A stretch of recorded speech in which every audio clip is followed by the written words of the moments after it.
These are the sights and sounds that captured the hearts of thousands of people when steam was the power source dominating our railways. The 19th century really belonged to the steam engine and the railways. During the 100 years that steam was master, it developed a dedicated following with a fascination that is still very evident today. Although replaced by diesel locomotives, many of these marvelous machines have been brought back to working life by the enthusiasm of hundreds of steam lovers.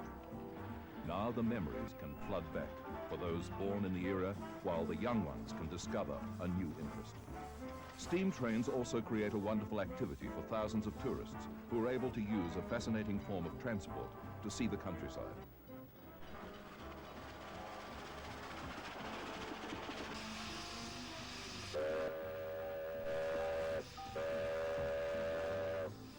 The attraction of steam emanates from a combination of elements: the power of the steam itself, the sheer hard work involved, and the revolutionary impact steam rail transport made on the development of our country. As we now take a look at a range of locomotives that are operating in Victoria, it will become obvious that Australian Railways hosted an amazing diversity of types and sizes, working in an equally diverse range of tasks.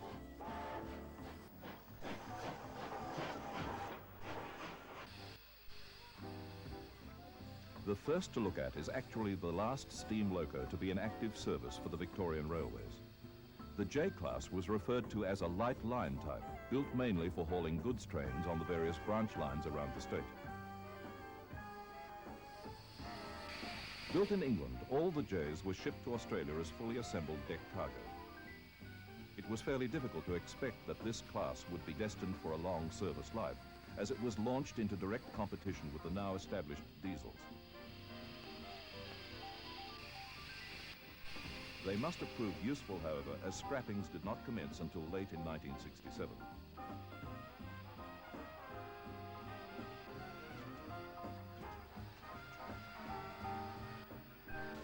One of the peculiarities of Australian railways is the adoption of several different rail gauges, even within the mainline system. The distinctive high-pitched boiler on the J is to allow a wheel structure that could be easily converted from broad to standard gauge.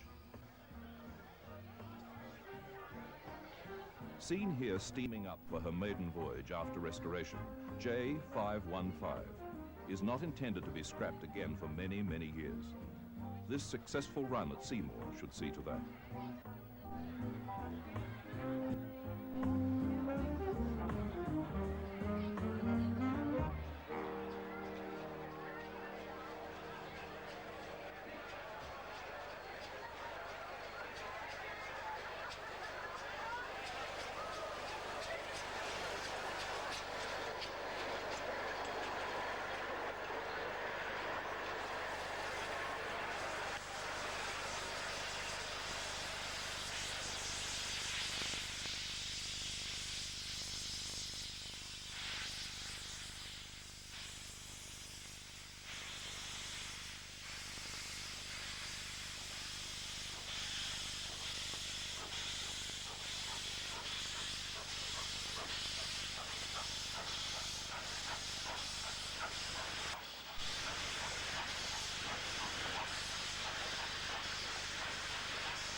Being the last class to operate here brings to notice an interesting concept of the steam locomotive, and that is how relatively little their appearance changed during their 100-year reign.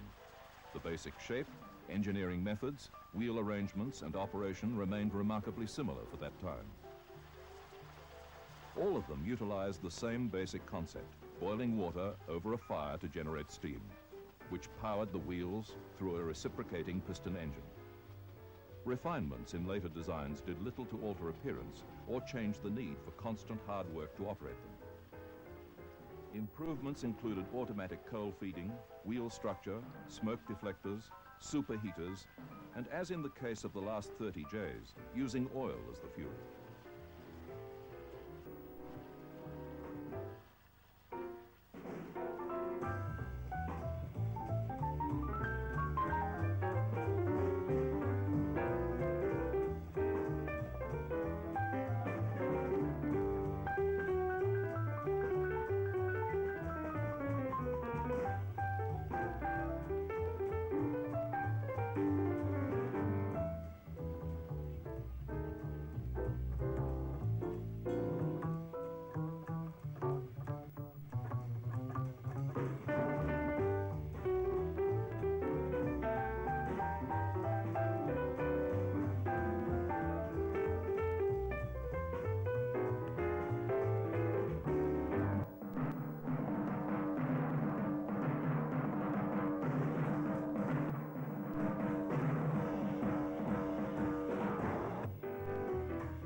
The wheel arrangement of the J-class is described as 280, which refers to the two small pony wheels at the front with 8 driving wheels behind that. There are no additional support wheels under the cabin. The driving wheels are relatively small in diameter, a design feature for providing power rather than speed as needed in freight work. Having all 8 of them is for maximum traction.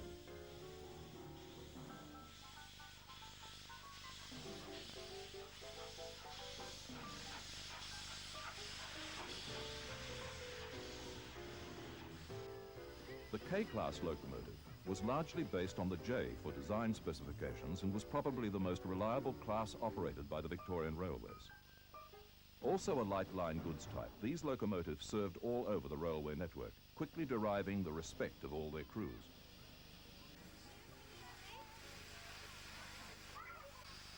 The first 10 of this class started their life in 1922. The design was obviously sound, as a further 43 were built during the years around the Second World War.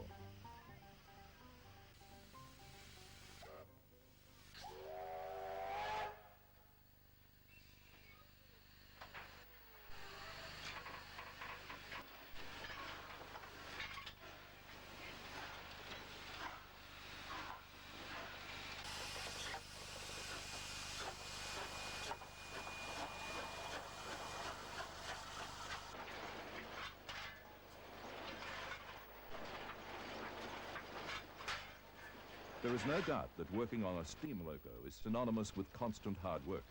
Even just riding on the footplate is an exercise. The work is dirty and it demands a surprising range of skills.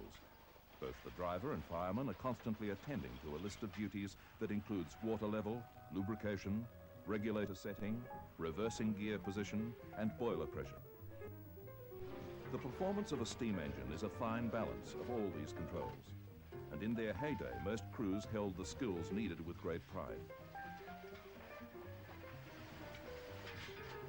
A correctly set loco seemed to become an extension of the driver's arm. An aspect that really sets steam apart from diesels is the direct reward they provided in power and performance for this input of hard work. The real heavy work that most would associate with these trains is the never-ending hunger of the firebox. The foot-operated firebox doors are always accepting the rapidly working shovel as the fireman transfers the several tons of coal carried. More than just physical work, skill for correctly laying the coal on the fire was vital to keep operating, and so provide the driver with a suitable head of steam. The way a driver was handling the controls, along with the grade of the line, governed how much work a fireman was in for, as the amount of fire controls the boiler pressure and therefore the power available. However, too much coal and a fireman could actually smother the fire, resulting in a stalled engine. It would not be unusual for a fireman to shovel 4 to 5 tons of coal in each shift.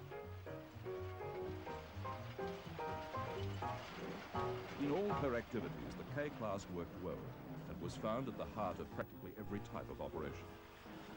During her latter years, the class was used for shunting duties, lasting until as late as 1979 in that particular road. This particular K, number 153, is living again due to the restoration efforts of Steam Rail Victoria, who run regular vintage train excursions like this one to Melton. A method of ensuring that a train had right-of-way on a single track section was to pick up a metal staff for which automatic staff exchangers such as this were fitted. The only train that could pass was the one holding the staff, which would be hand-placed for pickup by the station master.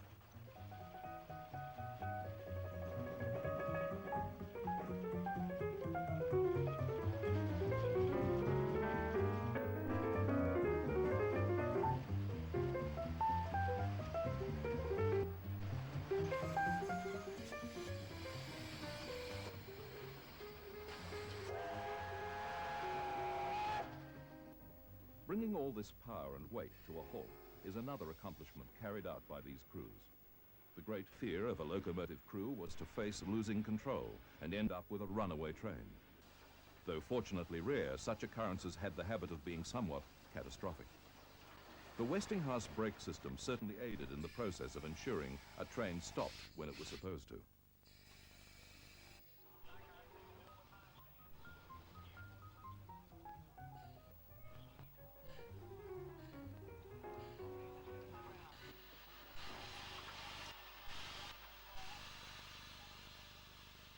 at the end of the journey, tending to water levels and lubrication ensure boredom is not part of steam train operation.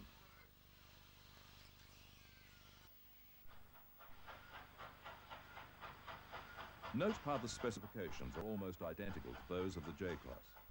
This configuration proved very effective for the utility type of work they were required to do, and formed the basic blueprint for many designs.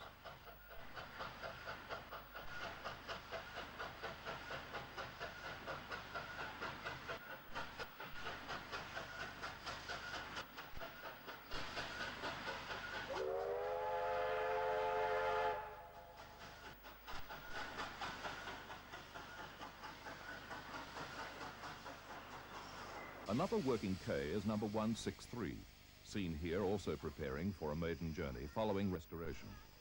This run is from Hastings to Stony Point, alongside Western Port Bay. When one takes the time to study such a machine, the attention to detail and the enormity of the work needed to return these creations back to serviceable condition begins to show.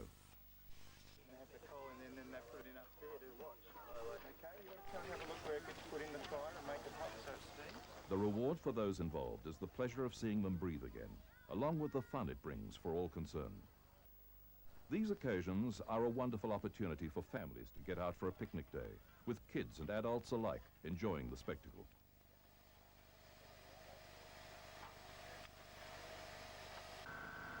Collecting water for these machines is not as well catered for these days, so more modern methods need to be brought into play. Whatever the method, it means that this majestic and elegant engineering product can again grace the rails.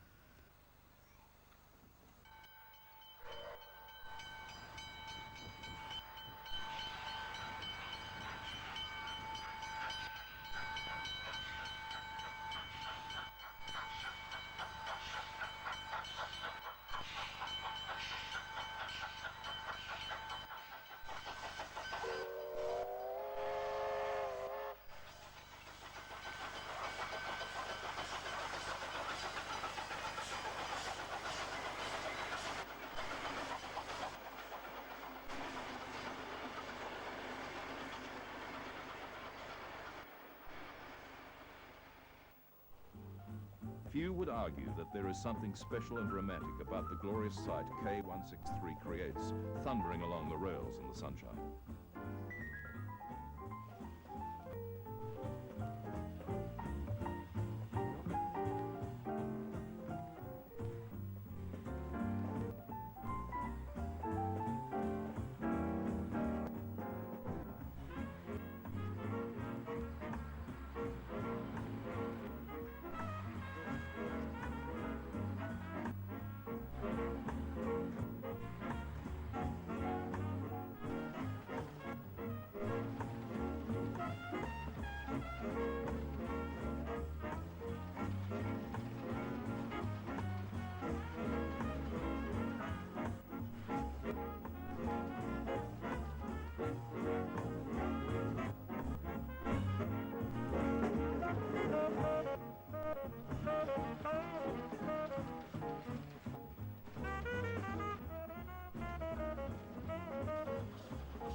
This time we have a heavy goods type locomotive, the T-Class, built specifically for the expanding ore and freight traffic on the Broken Hill narrow gauge system in South Australia. A highly successful workhorse, their versatility led to a total of 78 being built, and they found service all over the state.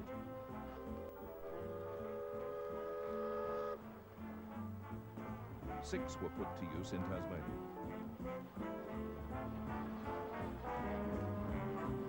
Now operating in a new state, T251 heads a wonderful tourist railway at Queenscliff, which is well worth the Sunday drive to spend a day of good old-fashioned fun for all the family. The T is in stark contrast to a large variety of steam locomotives awaiting restoration by the Geelong Steam Preservation Society. This is the state that most of these engines are in when acquired. Given time and devotion, these steamers will one day also be lining up to carry the many passengers that come to savour this character-filled railway. Yes, mate. February return to dry sale. Right, now what race? The actual railway line used here was originally built around the turn of the century as a defence supply to the Port Phillip Heads through fears of a Russian invasion held at the time. Its role now is strictly passenger, a task the T-class often tackled in its original life.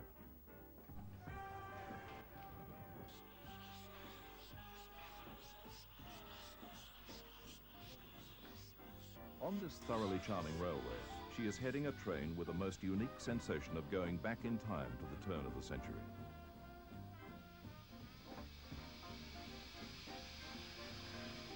Each weekend, delighted visitors can enjoy sliding back in time to be a real part of history as they chuff around the shores of the Bellarine Peninsula on their way to Drysdale.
Another tourist railway, also narrow gauge and also built around the turn of the century, is one that is widely accepted as being synonymous with steam trains in Victoria.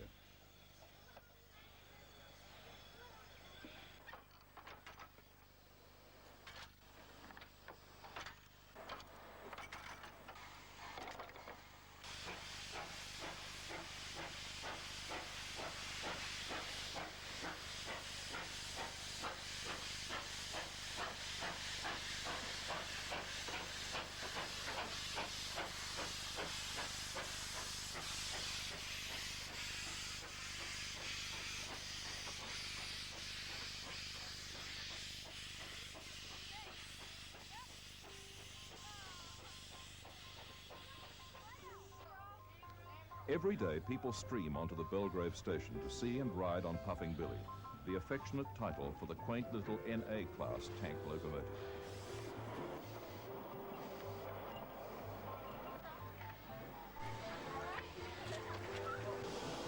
Four of these 2 feet 6-inch gauge lines were constructed around the station.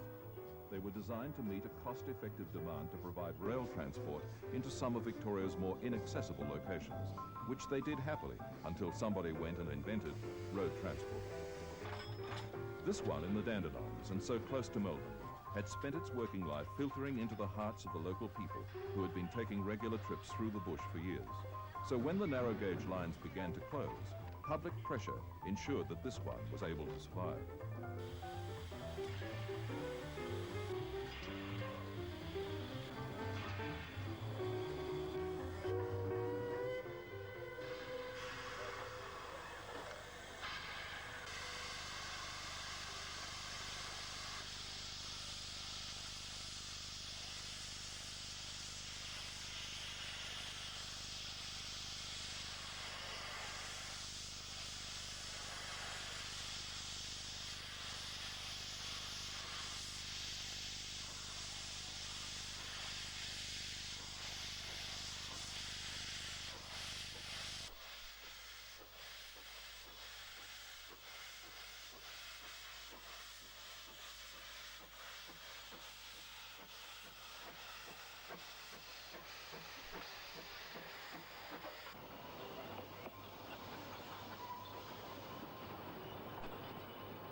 Extraordinary volunteer work of the Puffing Billy Preservation Society has ensured that this unique little railway would carry thousands of Melbourne people and her visitors for a great many years to come. The whole operation is a tribute to the perseverance and determination of Melbourne people.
Working with steam requires some degree of forethought, as it takes a few hours from the time the fire is lit to when a full head of steam is available.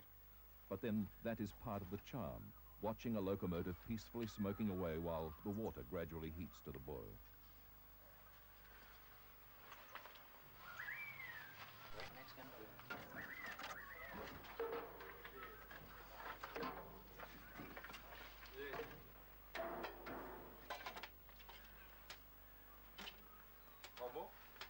I'll be pretty right, I think. We'll get that down for a bit.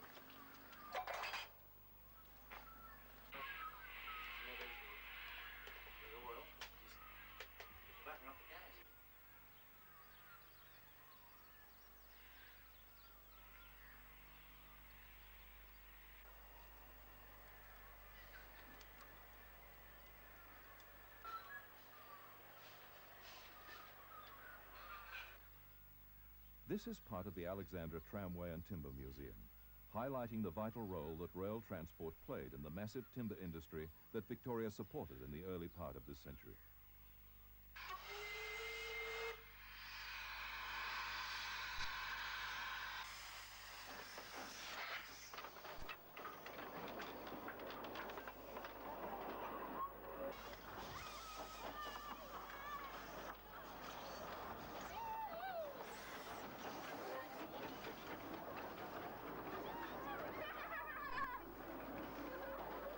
As well as being the birthplace for the diesel locomotive, this industry supported various types of steam power, such as for the winches and saws used in the bush. On the rails, locos not unlike this were typical, although this particular fowler may be more familiar on the sugarcane fields of Queensland.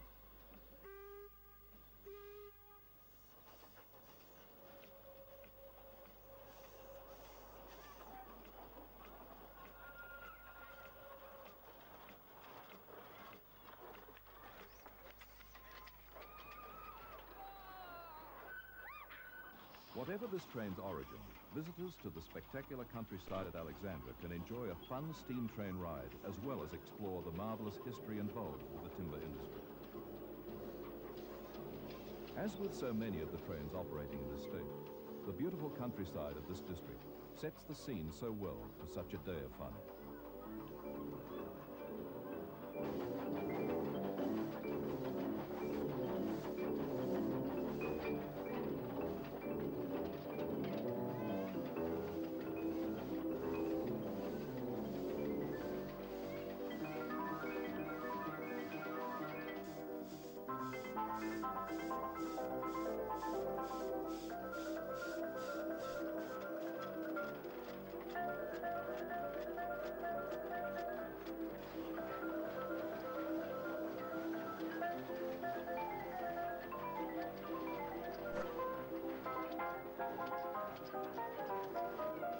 Locomotives such as this were built for maneuverability on tight winding rails, hence the 060 wheel arrangement. They were also only used for short distances, which explains the sparse accommodation and no tender. They may be small and light, but the working role of such locomotives was vital and invaluable in the pursuit of many industries.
Now for a distinct change of pace. to mainline passenger work. The R-Class is a prime example of the fast passenger locomotive employed on the Victorian railways. In fact, this was the last passenger class to enter service for the VR.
More refinements to ease the fireman's load were introduced by this stage, being an automatic steam-powered stoker system.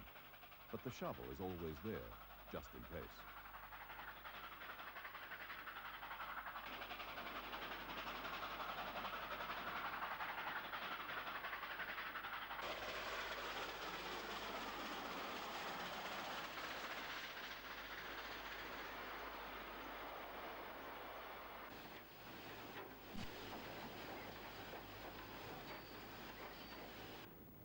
R761 is another in the steam rail fleet, gracing many spectacular vintage train runs through the Victorian countryside. With sheer speed and size, this machine can't be anything other than impressive.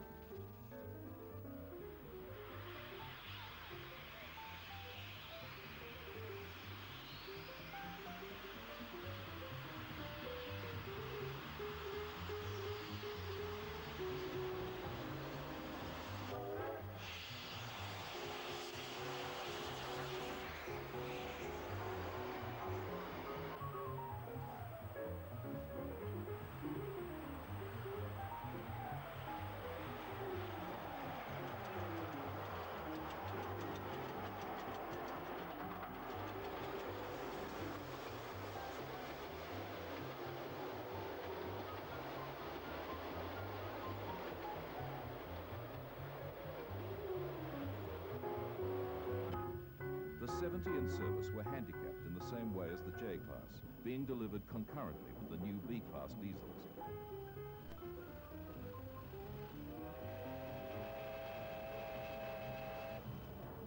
They ended their principal working life by the early 60s, with only a couple, including this one, remaining for special occasions.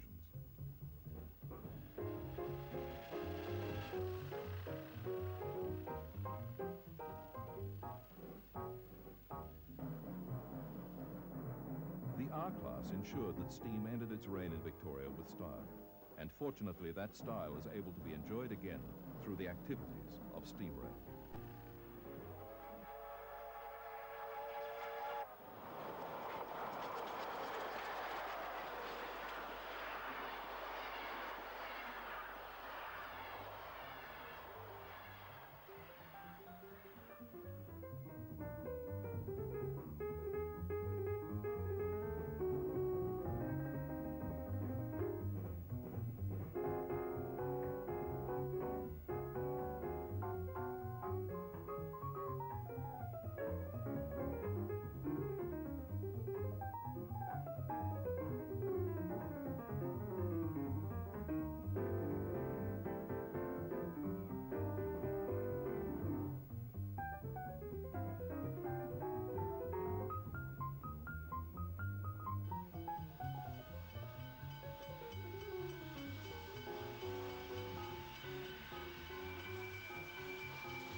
spectacular aspect of steam locos is that they were really designed to operate in one direction, if for no other reason than they looked wrong going the other way. So the turntable was a feature of steam. And it may come as a surprise to see how easy it was to spin 190 tons of metal around. It is probably fair to say that not all turntables remained this easy to use.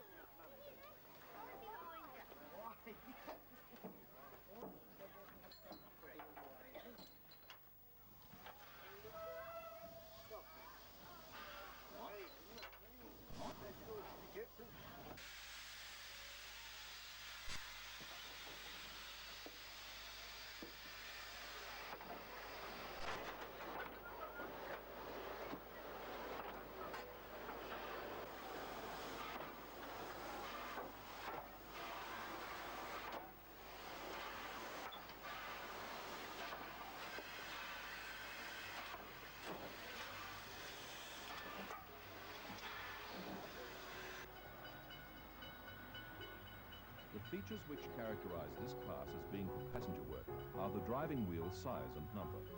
Large diameter is for speed rather than power, as is having only 6 driven or coupled wheels. The R derived considerable power by operating a comparatively high boiler pressure of 210 pounds per square inch.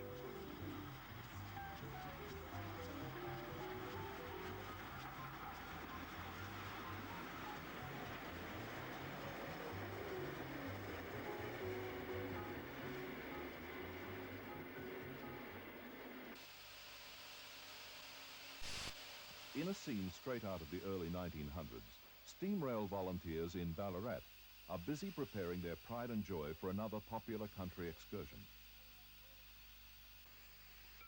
The D3 class of locomotive was a passenger type that was a true lady of the rails.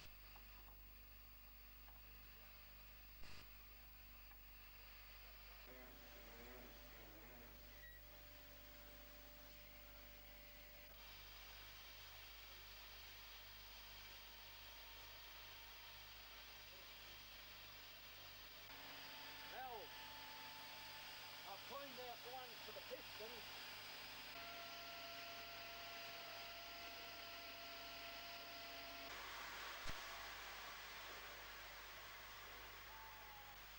Returned to service by the Ballarat Division of Steam Rail, D3639 is the powerhead for their operations throughout the beautiful and historic Western District of Victoria. Such rides can be taken as part of a wide range of activities available in this district. D3639 represents a stylish, classic line of locomotive design, invoking a feeling of pride and elegance.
Somehow this lady seems to be an essential and integral part of this countryside, and all who ride her train seem in agreement.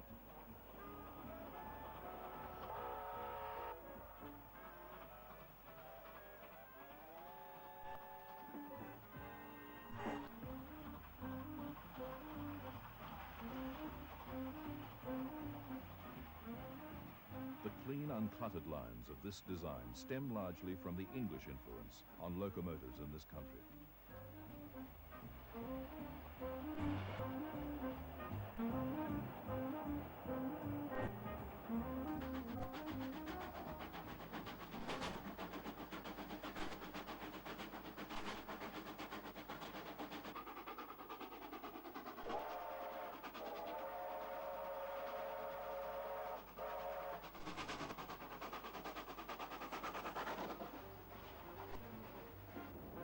Improvements to the steam engine included superheating, as fitted at the D3. This is a system where the steam drawn from the top of the boiler in the dome is reheated by passing it back through tubes in the boiler on its way to the cylinders. This results in both extra efficiency and power.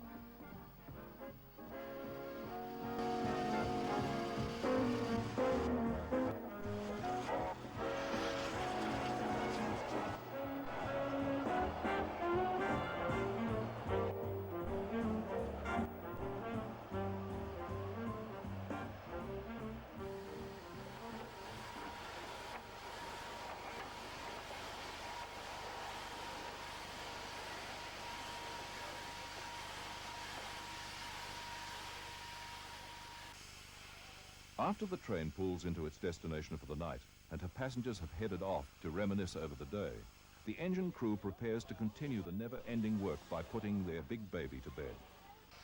The tender takes on more water. Oiling practically everything takes place, and 5 or 6 tons of coal is loaded on.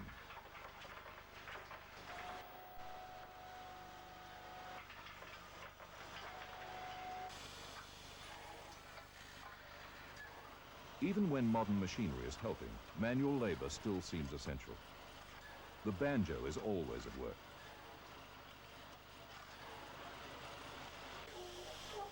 Then the fire is dumped for the night, followed by cleaning out the firebox.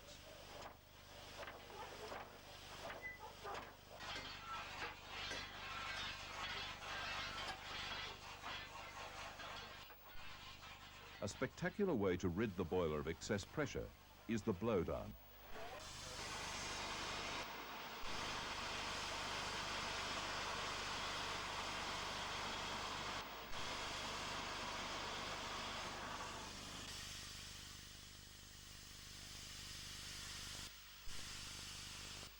With just a gasp of pressure, our D3 quietly slips back into its siding for the night.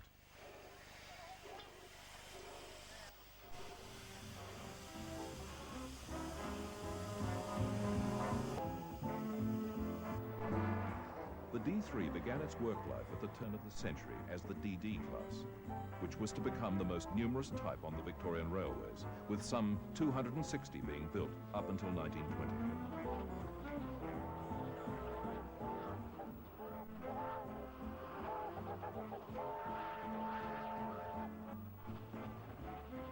Later improvements meant a reclassification into 3 groups, the D3 class resulting from the larger and superheated boilers.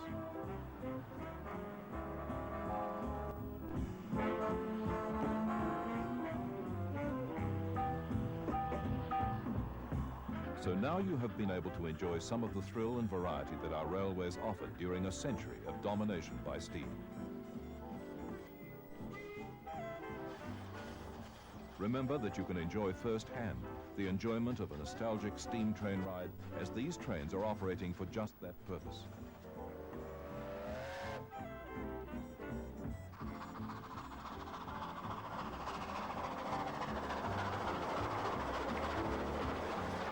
The organizations we've highlighted will be able to let you appreciate the significance of our early railway engineers, while relaxing in the romance of this bygone era.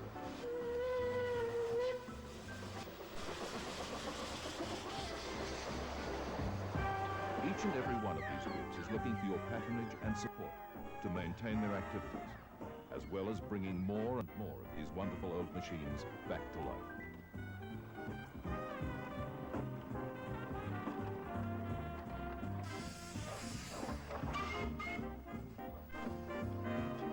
There really has been no other invention of man that has commanded such respect while genuinely rewarding the input of honest hard work. The steam engine has been truly a faithful servant, with a personality hard to separate from human. Many a crew would testify to that. That personality is going to live on for many years to come.